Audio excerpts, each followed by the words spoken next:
There's just no escaping from it, is there? There's no, you can outrun it, but you can't hide. That's right. After you can take off a few more layers of clothes, but pretty soon you're illegal. I know, and no one wants to see you take off a few more layers. No, I think I'm down to the bare minimum already. That's right. Yeah. You know, even though you are dressed by Headley. Yes, dressed by Headley, one of our sponsors. That's right. Welcome to your old news update. And what we're going to do now is we're going to talk about our sponsors. Let's cool you off a little bit. All right, I'm cool off now. Yeah, Headley's Clothing, 1829 South 9th. That's right. Eagle Crest Retirement Community, 1501 East Magnolia. Where the go to retire. That's right. And Smoky Hill Museum, 211 West. Iron. West. Topping the headlines from yesteryear. Oh, guess what? The first top of the news. Oh, yes. Listen to these people whine. July 28th, 1987.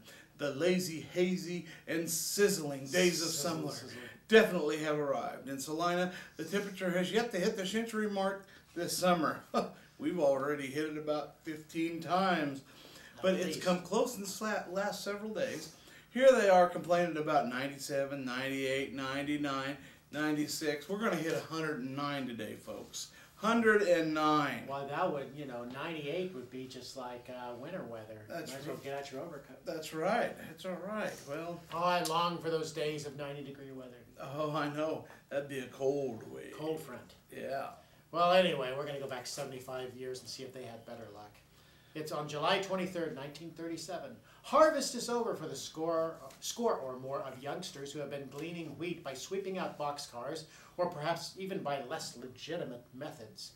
About midnight Thursday, city and county officers staged a cleanup of their own. Today, 4 boys were in county jail, and a complaint had been filed in juvenile court charging Walter Block, proprietor of the Salina Market on North Santa Fe, with contributing to the delinquency of a minor. Oh. Officers said they found 15 sacks of wheat in the rear part of Block's market, where wheat allegedly bought for 1 cent and 6 mills a pound from minors. The juvenile court complaint charges Block with buying wheat valued $1.50 from a ward of the court. According to officers, the boys got the wheat by sweeping out a boxcar on Union Pacific tracks in the Mill District. The Mill District. So there's some, some untoward going-ons here. The plot thickens. I know. 100 years ago. July 26, 1912. You were just a couple months old then. I know. The Children's Aid Society of New York, which placed a number of children in this section recently, has 2 children of the party left. All the others found good homes. The 2 children for whom the agent, Miss Anna Laura Hill, would like to find homes are Florence Quick, 8 years of age, and Chester Quick, 4 years of age. The children are American born and quite bright. And very quick. And very quick. Double quick. They're very quick. That's right. And now here's a long one. Here's a long one. It's a good one. That's right. July 29th, 1912. Take a deep breath. The Thomas White home in the north part of town was the scene of a desperate struggle yesterday between the wife and her drunken husband. Yes. Isn't it amazing how back in 1912 there were just a bunch of drunks? Bunch of drunks. Who had declared his intention of attacking and killing the family.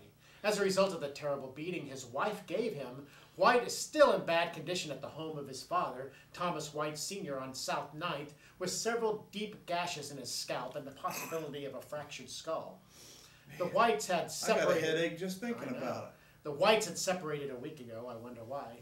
Yeah. And it is said that White promised to take care of the little girl in the family while his wife was to have the boy. The husband had returned the girl 2 or 3 times, and when he returned yesterday in a drunken condition and demanded that she be turned over to him, Mrs. White naturally refused. Didn't get along with that little girl. White then made his threat to kill the family and struck his wife in the head. Well, on the first blow, Mrs. White went to the ground with a gash cut in her head, and as she managed to regain her feet, she was struck a second time.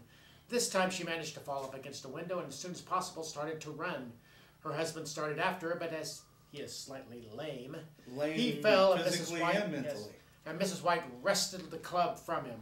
She then began to, I like this word, she then began to stroke her husband over the head. Stroke her husband over until he was beaten into submission and could not injure herself or children.